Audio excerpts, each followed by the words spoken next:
Hey gang, Dirty Rob from the Gazelle Sports Dirty Herd and the West Michigan Trail Runners here with this week's product review, maybe helpful tip for you. No shoes this week. We're going back to some basics while I get some more shoe demos in. Stay tuned though in a couple weeks. The Saucony Nomad, just picked those up. I've got a few miles in them, but I'm going to a bunch more in the next week. So maybe next week I'll have a review about those. So far, I'm very impressed. But let's talk about today's topic. We're talking about fabrics. Clothes we wear, what do we put on our skin that we need to run, or what can help us enjoy our runs better. There's really three out there. You've got your cotton, you have your wool, you have your synthetic. There's a zillion different names that synthetics go under, but basically you're talking about a man-made polyester-based material that wicks moisture, disperses it to the outer layer of the fabric, evaporates it in the atmosphere, and helps keep you dry and cool. So let's talk about the pros and cons of these and why you may or may not want to wear them when you're working out. So start with the basic, cotton. I'm modeling it right here. Grand Rapids Football Club. Cool new soccer team here in Grand Rapids. With the cotton t-shirt. Super comfortable to hang out in. Super comfortable to go to the beach in. Super comfortable to sleep in. Go to the bar, watch your team. Awesome. Fantastic. Cotton breathes really well. Super soft. Great. When you sweat though, when your body gets warm, cotton is bad. It absorbs moisture, does not evaporate it at all. It doesn't move it away from the skin. It becomes abrasive when it gets wet. It gets nasty, it gets stretches, it gets heavy.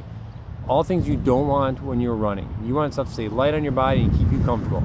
And cotton will do none of that. So recommendations, if you didn't already know, this is kind of basic information. You do not want to run in a cotton t-shirt.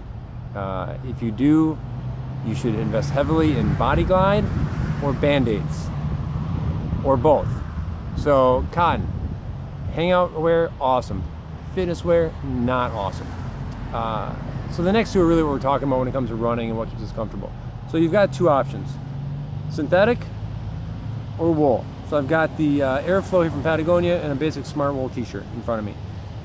Both are awesome for working out. But they do have some cool pros and cons that can really help you stay comfortable depending on the season. So we'll start with synthetic. Again, lots of different names, lots of different kinds and titles and pros and cons and such.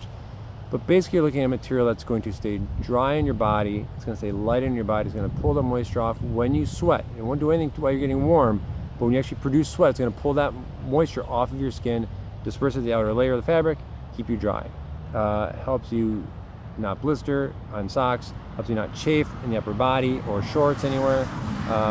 Stays lightweight so you don't get bogged down by it. Doesn't stretch on the body so chafing isn't an issue. Overall, there are a lot of cool parts of this. You know, the fast drying, the moisture wicking, it's what we love. If there's any cons to this, for those of you environmentalists, it's obviously a man-made fabric. It comes from an oil-based product, so it's not great. You have to use special detergent on it if you're going to keep it stink-free. I know a lot of them, like this, is treated with Polygiene or other proprietary anti-stink chemicals out there, but that washes off after 30-40 uses, which could be in 1 year for a lot of people. So you have to get a special product. I know Nick Wax, Sweat-X, Nathan, there's a ton of them out there. A special sport detergent that'll get in the fabric and get that bacteria out of there so it doesn't stink, so you can wear it for a couple of years. Because this stuff will last forever if it doesn't stink. So way more pros than cons, but they exist. The last con I'll talk about though with synthetic, and this is really more of a winter thing, not so much of a summer thing which we're dealing with right now, is it's not going to help you stay warmer.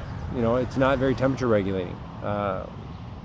If this is an undershirt against your skin and you're running in the wintertime and you unzip to cool down and cold air hits this, you are going to be pretty cold, especially if you stop running. So stop-go activities like cross-country skiing, probably not the best fabric to wear against your skin. My opinion. So let's get to the wool. Again, this is Smart Wool. It was in our store, what I grabbed on the way out the door to do my video. Icebreaker is another great brand. There's tons of them out there. A lot of people are doing wool now because it does some really cool things, especially for seasonal, or if you're running through many different temperatures, seasonal weather. So wool wicks moisture, pulls the moisture off your skin when you produce sweat. It also, before you get to that point, if you get a really nice merino wool, obviously like a lot of the t-shirts and base layers are, it's going to pull the heat and the vapor away from your body as you're starting to get warm. So it's gonna help you sweat less. That's kind of cool. It's temperature regulating. So it'll keep you cool when it's warm, keeps you warm when it's cool. Natural fiber, merino wool from merino sheep, raised at elevation. We like that. Nice and soft, comfortable. A little higher price tag, that's a con for a lot of people. But you get it back in the Pro that you don't have to wash it every single time you wear it. Synthetic you do. Wool you can wear 2, 3, 4, 5 times without having to wash it. It does not stink. Like I talked about temperature regulation. Great base layers and mid layers for winter running. Because when this gets a little wet, it's gonna keep you warm. That's pretty awesome. So, I guess the last con maybe, it's just a little slow to dry. Dries way faster than cotton, dries slower than synthetic. So there you have it. Cotton, synthetic, wool. What are you gonna put against your skin when you run? I highly suggest you don't use cotton. Synthetic or wool, debate's up to you. Lighter weight, dries a little quicker, keeps it a little more comfortable, a little softer typically. Although now they're doing some cool things with this stuff that keeps it a little softer, a little more, you know, cotton t-shirt kind of feel. Overall though, I'm a wool guy. I love wool, especially my socks. You know, everything we talked about fabric wise, especially applies to your feet. I'm a smart wool guy when it comes to my socks. I love it.